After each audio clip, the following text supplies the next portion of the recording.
Gülseten Marifetler YouTube kanalıma hoş geldiniz. Öncelikle nasılsınız? İyi misiniz? İnşallah hepiniz çok iyisinizdir. Sağlıklı, mutlu, huzurlu günler dileklerimle. Bugünkü örgü anlatımımda bu iki şişle örülen yeni bir model yapımını sizlerle paylaşmak istiyorum. İnşallah sizler de beğenirsiniz ve hep birlikte denemiş oluruz. Bakın böyle modelli kısımlarını pembe rengimle ördüm ve böyle pembe çiçek gibi bir model oldu. Gerçekten modelim patiğime çok yakıştı. Patiğimin yapımı da çok kolay. 36, 37, 38 ayak numaralarına kadar olur. Diğer ayak numaraları için ilmek sayılarında artma, eksiltme yaparak uygulayabilirsiniz. Modelimiz bu şekilde. Gerekli malzemelerim: 2 renk patiklik ip kullandım. Bu ipim aslında yeşil ama videoda mavi renkli gözüküyor. Pembe renk patiklik ip kullandım. İğnem var. 3 mm şişlerim var. Şimdi yapımına hep birlikte başlayalım. İpimi boynuma atarak örüyorum ben. Sizler nasıl örüyorsanız o şekilde başlayabilirsiniz. Biraz fazla ilmek atacağım için ipimi böyle biraz fazla bıraktım. 3 mm olan her türlü şişle örebilirsiniz. 97 ilmek atarak örgümüze başlayalım. 97 adet ilmeğimi şişime attım. Büyük küçük ayak numaraları için ilmek sayısını nasıl ayarlayabiliriz? Modelimiz 3'ün katları üzerine kurulan bir model. 3'ün katları şeklinde ilmeklerimizi atalım. Artı bir ilmek daha ekleyelim. 96 ilmeğimi ben şişime attım. 3'ün katı şeklinde bir tane daha ekledim ve 97 ilmeğime modelim tam denk gelmiş olacak. Şimdi ilk ilmeğimi örmeden aldım. Diğerlerini ters olarak örüyorum.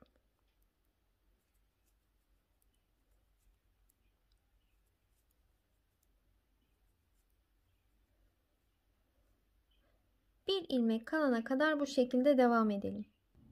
Son ilmeğime geldim. Son ilmeğimi düz olarak öreceğim. Önce şöyle biraz gevşetelim. Her zaman son ilmeğimi düz, ilk ilmeğimi örmeden alıyorum. Burası örgümün arka yüzüydü. Şimdi ön yüzüne geçelim.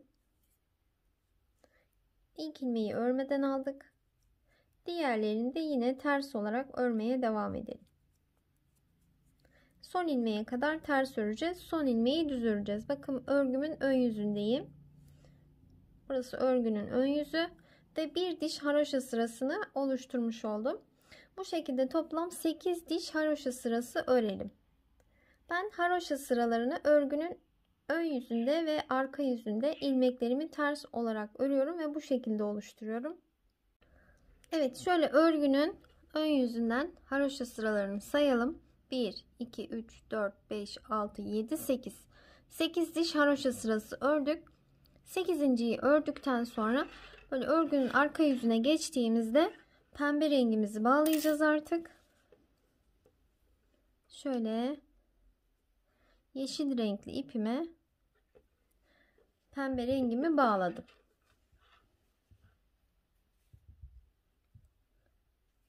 Ve pembe rengimle devam edeceğim. Renk geçişlerinde ilk ilmeği örelim. Bu şekilde pembe rengimle ilmeklerin tamamını bu şekilde örerek sıra sonuna kadar gidelim. Örgünün arka yüzünde renk geçişini yapalım.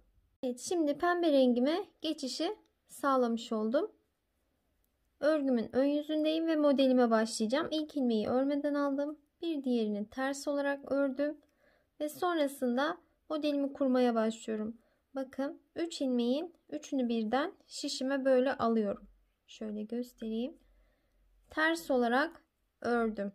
İlmeklerimi bırakmıyorum. Şişime ipimi bir kez doluyorum. Tekrardan 3 tane ilmeğin içine girerek bir tane daha ilmek çıkarıyorum. Ters olarak örüyorum. 3 ilmeğin içinden bakın böyle 3 tane ilmek çıkarmış oldum. Ve 3 ilmeğimi serbest bıraktım. Şu şekilde görüldüğü gibi. Şimdi tekrar yapalım. 3 tane ilmeği bu şişime aldım. Ters olarak üçünü birlikte ördüm. İlmeklerimi serbest bırakmıyorum. Şişime bir doladım. Tekrar 3 ilmeğin üçünü birlikte ters olarak ördüm. 3 ilmeğimi serbest bıraktım. 3 ilmeğin içinden 3 ilmek çıkartmış oldum. Ne artma ne eksiltme yaptım. Tekrardan 3 tane ilmeğimi şişime aldım. Ters olarak ördüm. Şişime ipimi bir doladım. Bakın birinci ilmeği ördüm, bir doladım. Bu ikinci ilmeğim. Bir kez 3 tane daha ilmeğin içine girerek ters ördüm ve 3 ilmeğin içinden 3 tane ilmeğimi çıkarttım. 3 ilmeği serbest bıraktım. Bir kez daha tekrar edelim. 3 tane ilmeğimi şişime aldım, ters olarak ördüm. Şişime ipimi doladım. Tekrar 3 tane ilmeğin içine girdim, ters olarak ördüm. 3 ilmeği serbest bıraktım. 3 ilmeğin içinden 3 tane ilmek çıkartmış oldum. Şöyle bakın. Böyle hep bu şekilde 3 ilmeğin içinden 3 ilmek çıkararak sıra sonuna kadar aynı şekilde ilerleyelim. Evet, sıranın sonuna kadar bakın yine öyle 3 geldim. En son 2 ilmeğim kaldı. Onları da örerek sırayı bitirmiş oldum. Şimdi örgünün arka yüzüne geçiyorum. Bakın böyle ilmeklerimiz hep toplu toplu duruyorlar. Ve diğer rengimi alıyorum. Pembe rengimle işim bitti. Renk geçişlerinde ilk ilmeği örelim. Sonrasında diğer ilmekleri de böyle bakın tek tek ters olarak örelim. Bakın böyle 3 tane ilmeğimiz var. Onları böyle alarak tek tek ters olarak örelim. Örgünün arka yüzünde renk geçişini yapalım. Bakın böyle. Bunlar böyle küme şeklinde duruyorlar. Onları böyle tek tek ayırıp örelim.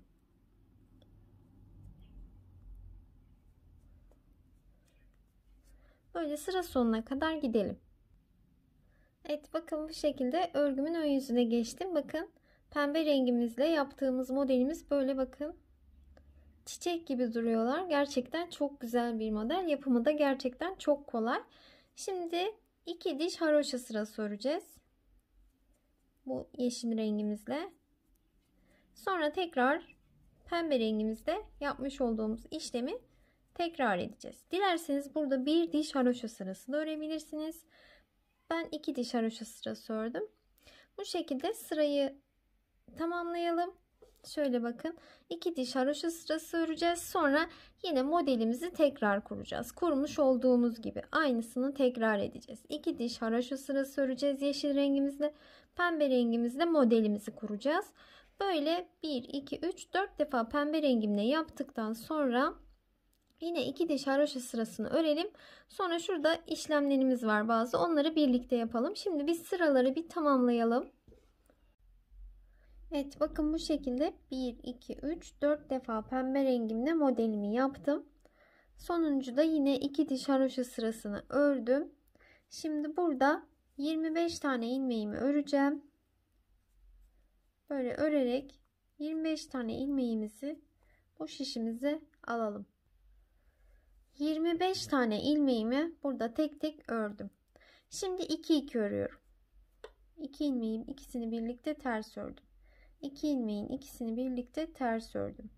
Böyle 2 ilmeğin ikisini birlikte ters ördüm.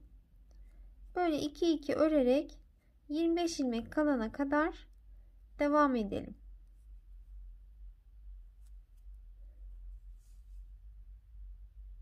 Evet, 2 2 örerek geldim. Burada 2 4 6 8 10 12 14 16 18 20 22 24 26 ilmeğim kalmış. Bir fazla kaldı.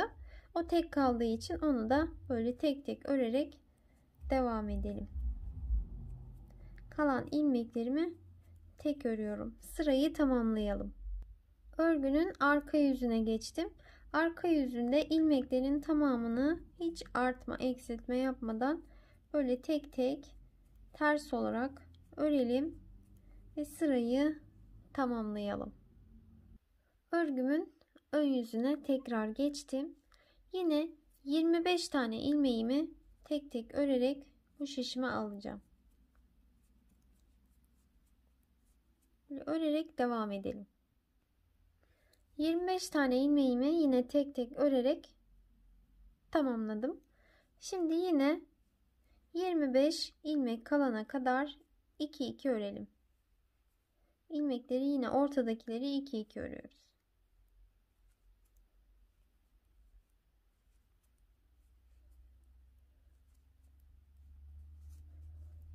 Böyle 2 ilmeğin ikisini birlikte alıp ters örelim.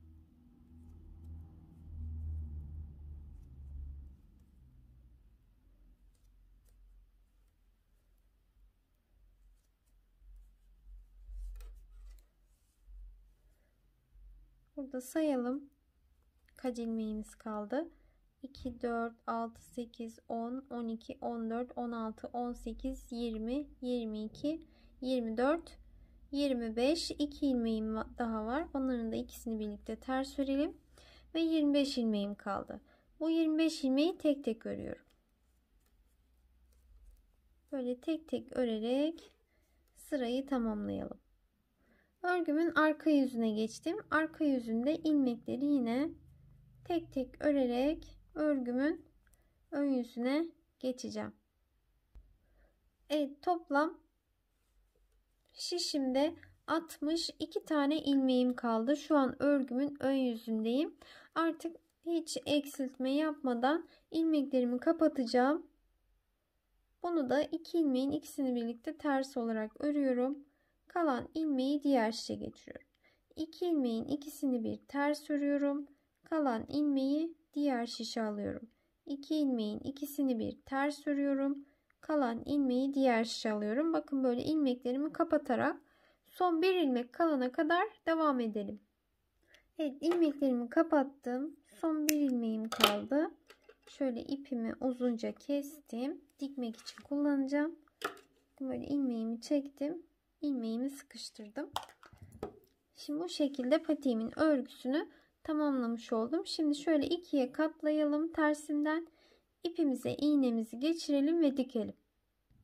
İğneme ipimi geçirdim. Ve buradan başlıyorum dikmeye. Böyle ilmeklerin iç taraflarından alarak dikiyorum şöyle. Bakın şöyle iki ilmeğin iki yan tarafın iç taraftaki ilmekleri şu şekilde. Böyle alarak parmak uç kısmına kadar şöyle dikerek gelelim. Evet, şu uç kısma kadar diktim bakın böyle.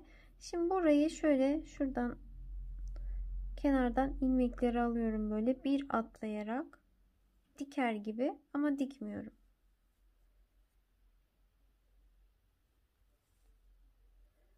Bakın böyle orada uç kısmında ufak bir yer bıraktım. Ve etrafını dolandım bakın bu yuvarlan. Sonra şöyle çekiyorum. Burada bir büzme işlemi yaptım. Bunu da parmak uç kısmında giyerken sivrilik olmasın, ayağımıza rahat otursun diye yapıyorum. Dilerseniz siz direkt dikip geçebilirsiniz de. Şimdi bu şekilde düğümledikten sonra ipimi de şöyle yok edeyim. Patiğimi tamamlamış oldum. Şimdi üst tarafını çevirelim. Bakın dikişimiz bu şekilde incecik ayak altında. Şurası parmak uç kısmı. Böylece patiğimi bakın böyle tamamlamış oldum. Ben kenar oyası da yaptım. Yine pembe rengimle yaptım. Dilerseniz yapmadan da kullanabilirsiniz. Şöyle arka kısımlardan başladım. 3 zincirimi çektim. Aynı yere tekrar sık iğnemi yaptım. Sonrasında istediğiniz kadar böyle atlayabilirsiniz ilmek aralarını. Sık iğnemi yaptım. 3 zincirimi çektim. Aynı yere tekrar batarak sık iğnemi yaptım. Böyle burada istediğiniz kadar ilmek atlayıp sık iğne olarak batabilirsiniz böyle. 3 zincir çekerek tekrar aynı yere batalım. Böyle pipirikler oluşturarak bir kenar oyası yaptım. Evet, patiğimin kenar oyasını tamamladım. Böyle manken ayağıma da giydirdim bakın. İkisi de gerçekten çok güzel oldular. Mutlaka sizlere de yapmanızı tavsiye ediyorum. İnşallah sizler için faydalı bir video olmuştur. Bir sonraki videolarımda görüşmek üzere. Hoşçakalın. Kanalıma abone değilseniz abone olursanız çok mutlu olurum. Örgülerimi, videolarımı takip etmek için abone olmanız yeterlidir.